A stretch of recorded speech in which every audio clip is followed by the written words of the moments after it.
I heard that you have been using Magic Coral, so I'm sure that you are all well acquainted with the basic protocol of this system.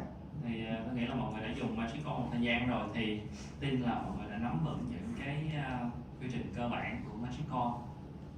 So today I prepared the three subjects about Magic Coral. First, the way to resolve the Magic Coral in the narrow region. Thì cái bài nội dung của mình ngày hôm nay đầu tiên đó là làm sao có thể đặt Magic ở những vùng xương hẹp. I personally think that many implant companies and systems are interested in easily placing implant in narrow region. Thì tôi có biết là rất là nhiều những cái hãng bây giờ nó cũng đang phát triển để mà có thể cấy implant được ở những vùng xương hẹp. So various implants have been designed like a non-hex two-piece implant and long curve. Thì những cái loại dạng implant nó sẽ là một cái dạng non-hex và có cái phần curve dạo. Also, some modification have been made. They are still far from being minimally invasive approach. Ngoài ra thì nó còn phải đảm bảo cái yếu tố xâm lấn tối thiểu nữa. As you know, the Magic Coral can be considered the pioneer of minimally invasive procedure. Thì mọi người biết cái Magic nó được xem như là một tiên phong trong cái lĩnh vực phẫu thuật xâm lấn tối thiểu. We can resolve most clinical challenges, the minimally invasive with Magic Coral. Mình có thể dùng Magic để mà giải quyết rất nhiều cái tình huống lâm sàng phức tạp. The second is about immediate placement. Cái nội dung thứ hai đó là implant tức thì. Immediate placement was introduced in 1976, and most of the concepts for immediate placement have been established. Thì cái chuyện mà mình đặt implant tức thì nó cũng đã phát triển được một thời gian rồi. Thì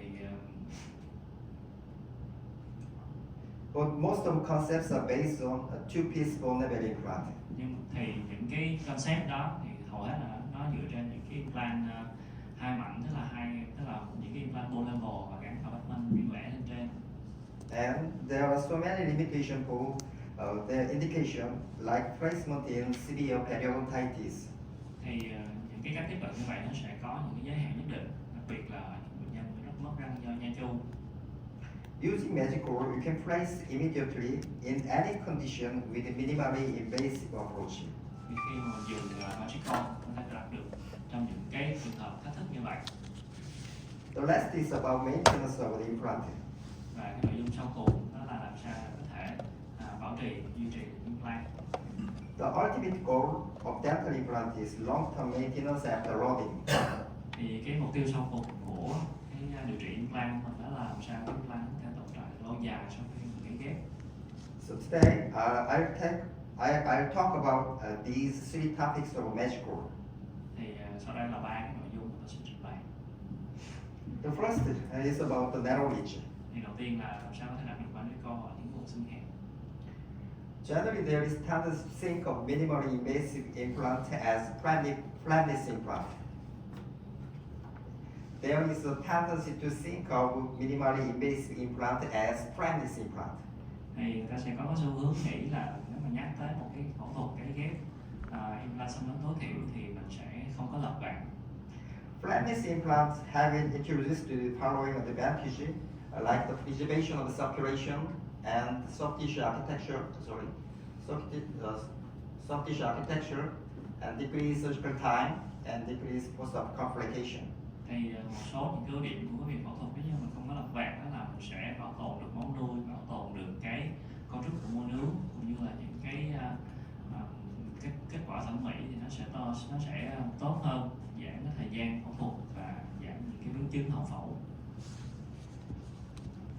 According to the many reports, once flap is elevated, it results in crestal and vocal bone loss about 0.5 to 0.6 mm. Thì có một cái nghiên cứu có thể cho thấy là khi mà mình lật cái vạt ra, tách cái màng xương ra khỏi xương thì mình khâu trở lại thì cái màng xương, cái phần xương ở phía bên dưới nó sẽ tái cấu trúc và tiêu đi khoảng tầm 0.5 đến 0.6 mm.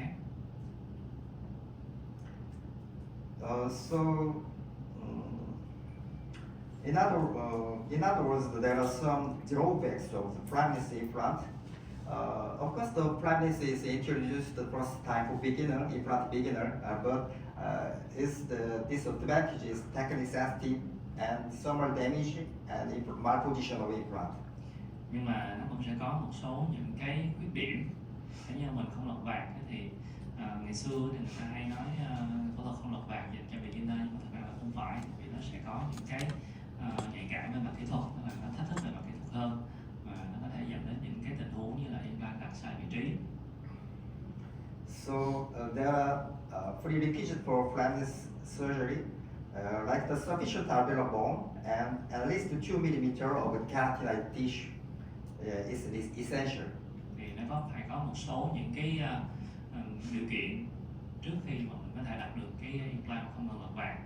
Đó là đầu tiên là phải có cái thể tích xương nướu nó đầy đủ ở đây, gọi là phần nướu thì phải có đủ 2 mm nướu sừng hóa. There are slight difference between minimally invasive implant and flapless implant. Thì nó có một số những cái khác biệt nhất định giữa cái việc mà mình phẫu thuật xâm lấn tối thiểu với lại phẫu thuật không lọc vàng. Rather than simply avoiding opening the soft tissue, implant placement aiming to achieving the following goal. Thì mình phải đạt được những cái mục tiêu sau đây. Minimize the soft and hard tissue damage, and minimize additional material like the bone material and membrane. For your information, while using medical, I haven't used the membrane.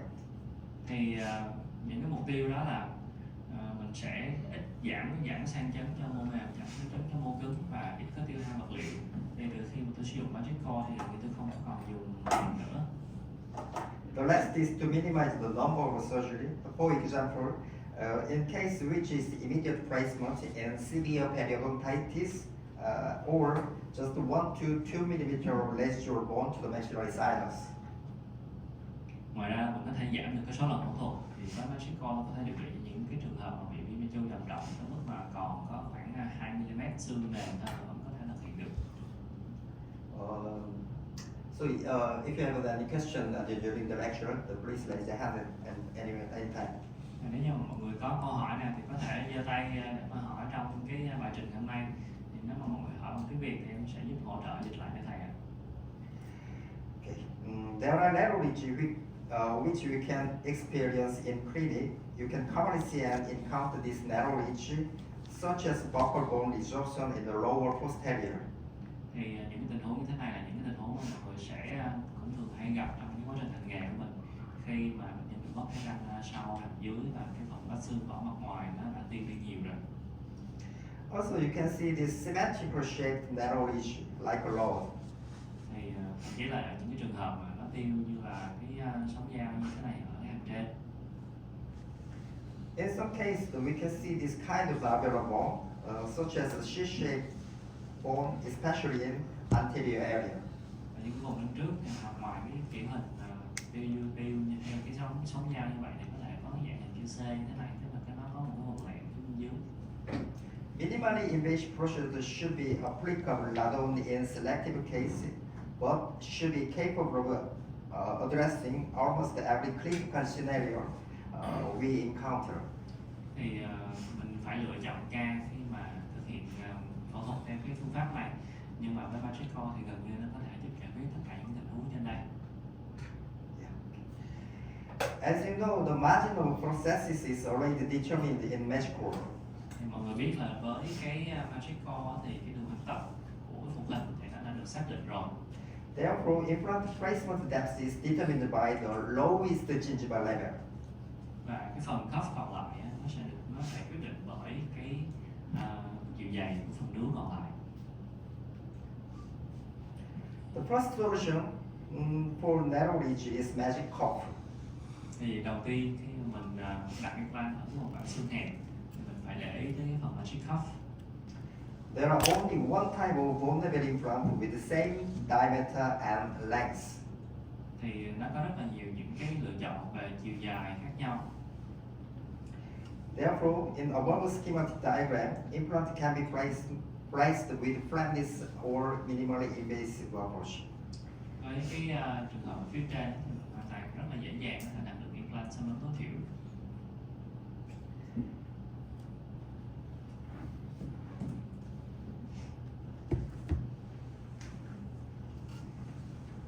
However, in the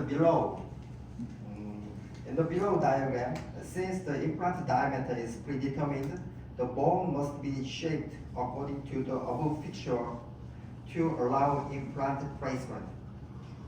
Đối với cái trường hợp ở phía bên dưới thì bây giờ nếu như mà cái đường kính của mình đã lựa chọn được rồi thì mình sẽ phải có một cái điều chỉnh nào đó để mà có thể đặt được cái implant. So it's performed minimally invasive surgery.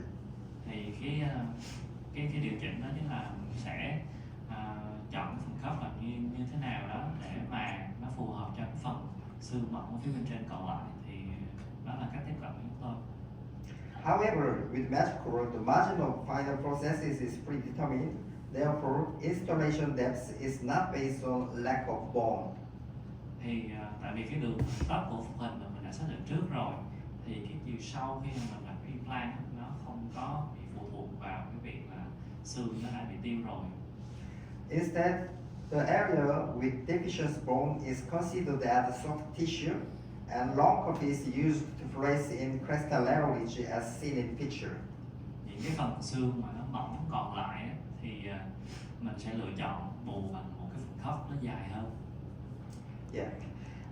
As you know, the magic cuff is the full type 2, 3, 4, 5.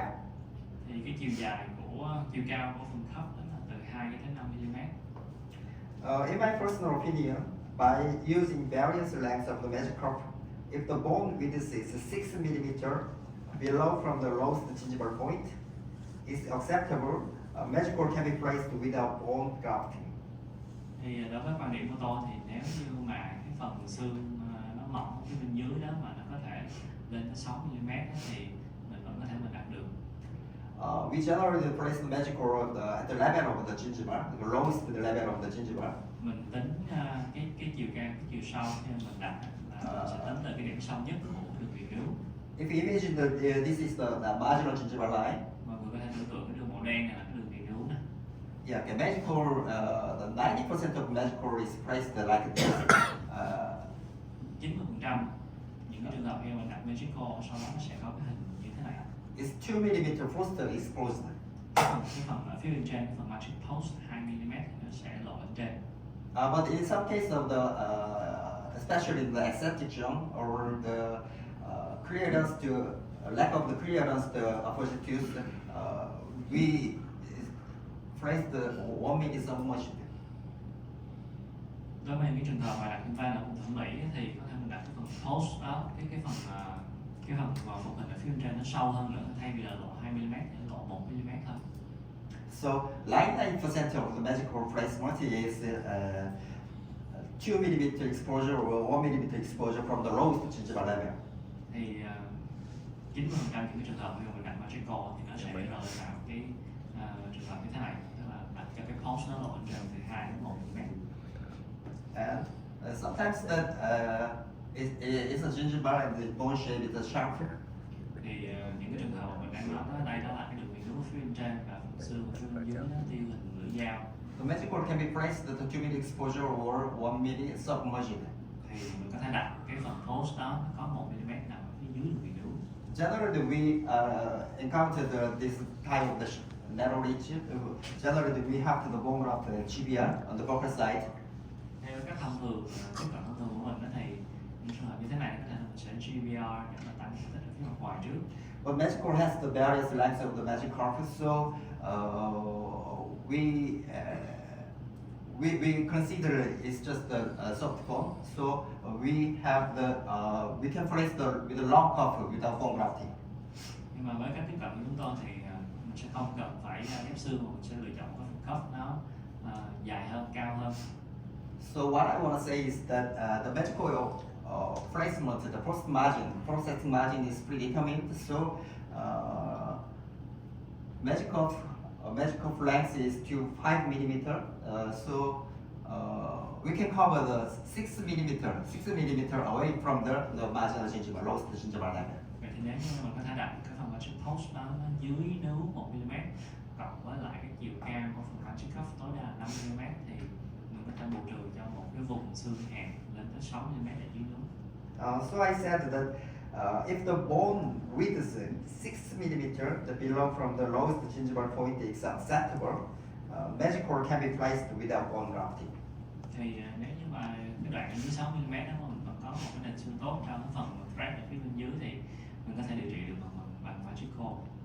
Because the magic cord is generally placed even margin or sub 1 millimeter margin, and the magic cord has to 5 millimeter. Tại vì cái đường tất của mình là mình sẽ đặt cho nó ngang dưới mặt dưới núi 1 mm cộng với phần cuff tối đa là 5 mm. Also, as you know, if the bone is only 0.5 millimeter wider than the desired diameter, the implant can be placed without bone grafting. Và nếu như mà phần xương còn lại, cái chiều rộng đó nó chỉ cần lớn hơn cái đường kính của magic cord, nó 0.5 mm thôi là đủ, mình sẽ không cần phải ghép xương. We recommend the 5-point diameter, 5.0 diameter for molar area and 4.0 diameter for premolar and upper anterior area. Thì chúng tôi khuyến cáo đặt một cái đường kính 5 mm cho cái vùng răng sau, và từ cái răng tiền phối trở về phía trước thì là 14 mm. So 5-point diameter magic cord can be placed without bone grafting when the bone width is at least 5.5 diameter at the 6 millimeter below the lowest gingival level. Vì đó nghĩa là nếu như mà đặt magic cord trong một cái vùng răng sau thì mình nên lựa chọn cái đường kính của cái magic cord đó nó khoảng 5 chấm, thì phần xương nền ở phía bên dưới mình sẽ chỉ cần nó khoảng tầm 5.5 thôi. Vậy thì nếu như mình có một cái hình dạng tiêu xương lưỡi dao như vậy mà cái phần tiêu xương lưỡi dao nó hẹp, có cái chiều cao đó tầm 6 mm, và cái phần xương nền từ cái điểm 6 mm nó trở xuống dưới mà nó vẫn còn nhiều hơn 5.5 là mình có thể đặt được. For this reason, we can place the implant minimally invasively just by using magic cord. Thì những trường hợp như vậy chỉ đơn thuần có thể đặt được magic cord vô, không cần ghép xương. In summary, it's the gingival level and the bone width is enough to place the implant. If the magic cord is pressed to the exposure of the prostate, it's just the cuff length. The soft tissue equal the cuff length. Thì cái mà mình quan tâm nhất ở đây là cái chiều cao của phần cuff đó mà thôi. But alveolar bone is resolved like this. In the past, we have to graft the purple side, but we just compensate for the curve like this. It's not. It's just considered as a soft tissue. Thì nếu như mà bình thường có một cái sống hàm nó hẹp như thế này thì mình sẽ trivia, nhưng mà ở đây mình sẽ chỉ cần chọn một cái phần cuff nó dài hơn để bù cho cái vùng xương hẹp đó, và toàn bộ vùng xương hẹp đó mình sẽ xem nó như là mô mềm thôi. Like in this case, we can choose the long cuff. Cho nên trường hợp như thế này mình có thể chọn cái cuff cao. If the length is about 4 millimeter, then we can choose the magic of 4. It's just the 5 millimeter, we can choose the magic of 5. Nếu như mà tính từ cái đường viền của hình đó cho tới cái vùng xương nền mà mình có thể đặt được cái phần crack ở phía ở trong xương, nó có cái chiều cao bao nhiêu thì mình sẽ lựa chọn cái phần cuff có cái chiều cao lớn. Let's look at this case. Giờ mình chỉ qua một số ca minh họa. She was wore the RPD for several years. Alveolar bone height is enough for implant, but it is not sure if the bone width is enough. Thì trên cái phim pano thấy bệnh nhân này có cái chiều cao xương ở trong có vẻ tốt đó, nhưng mà cái chiều rộng thì như thế nào? In general, for the first I was ready to place the right side second premolar and first second molar. Thì như mọi người thấy cái hình chụp ở trong miệng này, mình sẽ lên kế hoạch đặt cái implant ở số 5 số 6. The carotenoid tissue is deficient and there is the movable soft tissue on the posterior area. Cái chất lượng mô mềm thì nó không có thật sự tốt lắm, cái phần mô nướu ở đây nó khá là di động. Every implant should not be placed on the movable soft tissue because it could cause the peri-implant mucositis and implantitis. Mọi người nhớ là mình sẽ không tránh đặt implant ở những cái vùng nướu nó quá di động, bởi vì nếu mà di động như vậy nó có thể dẫn đến implant sau này. Anyway, in this case, the 1 millimeter guide pin is inserted where I plan, and then soft tissue marking was done with radiographic material like the floor legend and beta paste. Thì ở đây mình đang đánh dấu những cái vị trí mà mình đặt kim plan bằng những cái cây magic pin. Lady opaque material soft tissue marking. Và ngoài ra mình còn đánh dấu một số những cái vật liệu cản quang mà mình đi chụp phim. Because guide pin will be the center of the magic cord, the first margin will be placed 2 to 2.5 mm away from the center. Thì cái magic pin nó sẽ tượng trưng cho cái lõi, cái trung tâm của cái magic core. Like through the soft tissue mapping, we can exactly measure the drilling depth from the gingiva to anatomical structure. Thì mình sẽ thấy là cái điểm mà mình đánh dấu bằng cái vật liệu cản quang đó, nó sẽ là cái điểm mà mình đi vào để mà mình sửa soạn cái mũi đầu tiên. So I always mark the mark on the lower posterior area, not to injure the mandibular cavity. Thì đây là những cái vị trí mà tôi đã đánh dấu để mà nó không có gây tổn thương. You can imagine the upside of the alveolar wall. You can see the upside of the alveolar wall. Thì ở đây ví dụ như đây mọi người có thể nhìn quan sát từ cái phía ngoài của cái mảng xương còn lại. At this point, the 1 millimeter of this point is the guide pin. Ví dụ ở đây cái chấm này là cái điểm gai pin bằng đặt 1 mm. And it is like the correct direction. We can place the following guide pin, and the magic post located like this. Thì khi mà mình chấm cái điểm đó magic pin thì sau này cái magic post nó sẽ lớn hơn như thế này. So I soft tissue marking. I mark the soft tissue from the 2.5 millimeter away from the gingiva. Thì cái điểm từ cái điểm trung tâm, cái điểm mà mình cắm cái magic pin đó, mình đánh dấu một cái điểm cách đó 2 đến 2.5 mm để mà có thể hình dung được là cái đường viền của hình của mình nó sẽ nằm như thế nào. If the gingiva width is wide, we don't need to. But sometimes the gingiva is very shallow, narrow. So the level of the guide pin and the soft tissue level is different. Thì trong những cái trường hợp mà nướu nó dư dả thì không nói làm gì, nhưng mà những trường hợp mà nướu nó bản thân cái nướu nó cũng khá là thiếu như trường hợp này thì mình sẽ phải tính toán rất là kỹ càng. The drilling depth is not from the top of the guide pin. It's from the 2.5 away from the guide pin. So the level is different. Cái vị trí mà mình sẽ khoan sửa soạn nó không có nằm ở ngay vị trí của cái gai pin mà là nằm ở một cái điểm cách đó 2.5 mm. I assume that you know about this slide. Magic drill is hollow shaped, so it can be drilled with engaging the guide pin. Tôi tin là mọi người đã biết cái thiết kế này rồi. Cái mũi khoan của magic core thì nó sẽ rộng ở phía bên trong để mà nó có thể lồng vào được cái magic pin.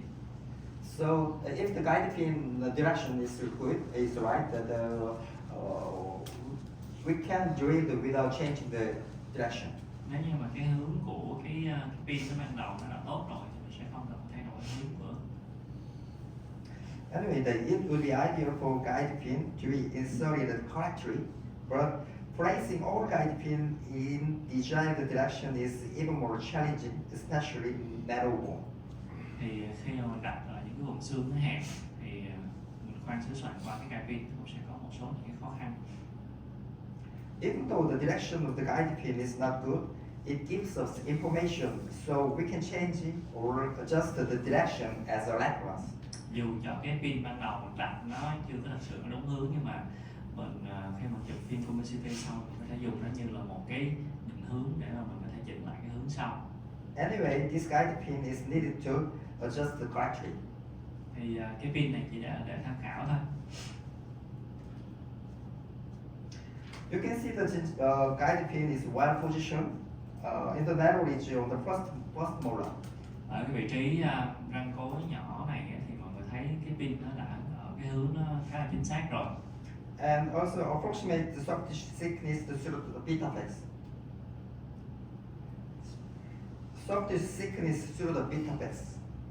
Cái phần mô mềm nó thì nó khá là mỏng, đây là vị trí răng số 6. So we can assume that gingival thickness in this case is just 1 millimeter. Mình có thể ước chừng ví dụ cái chiều dài của nướu ở ca này nó đâu đó khoảng 1 mm thôi. The guide pin is also well positioned on the second molar, and soft tissue mark is seen. Thì ở vị trí răng cua lớn thứ hai thì mình thấy cái pin nó cũng đã đúng hướng rồi, cái mô mềm nó cũng mỏng. The panoramic view after placement Thì đây là cái panoramic sau khi mình đặt. is 4-point diameter magic core, and the dual poles are 5-point diameter magic core on the molar. Ở cái vùng răng cối nhỏ mình đặt cái đường kính 4, còn ở răng cối thì mình sẽ đặt đường kính 5. The CT scan magic core was placed by adjusting the direction referring to the guide pin on the second premolar. Ở đây là những cái hình ảnh sau khi mình đặt là magical, khi mà mình điều chỉnh cái hướng của pin mình phải đặt. On the first molar, magic core was placed following the guide pin. Ở cái răng số 6 mình đặt theo cái pin đó. Second molar also. Răng số 7 cũng vậy. Cái răng số 5 mình sẽ điều chỉnh hướng một chút. One week later, I was led to place on the left side.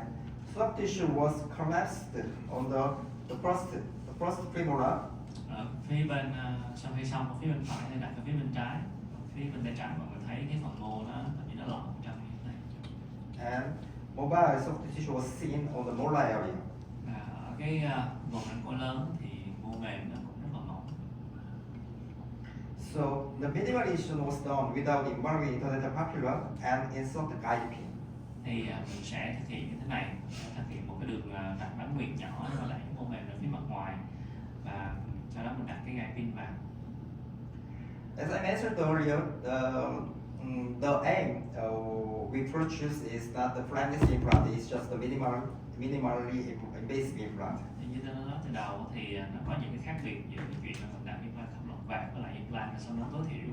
Thì cái chuyện mà đặt implant xâm lấn tối thiểu thì mình cũng sẽ chấp nhận lật một cái vạc nhỏ, miễn là nó không có quá xâm lấn. Những cái đường đặt bán nguyệt này mình cũng sẽ tránh cái gai nướu. Sometimes we make the incision. Thì đôi khi mình cũng sẽ phải thực hiện những đường đặt như thế này. But every incision isn't exceed 1 centimeter. Thì những cái đường đặt của mình nó không bao giờ nó vượt quá 1 cm cả.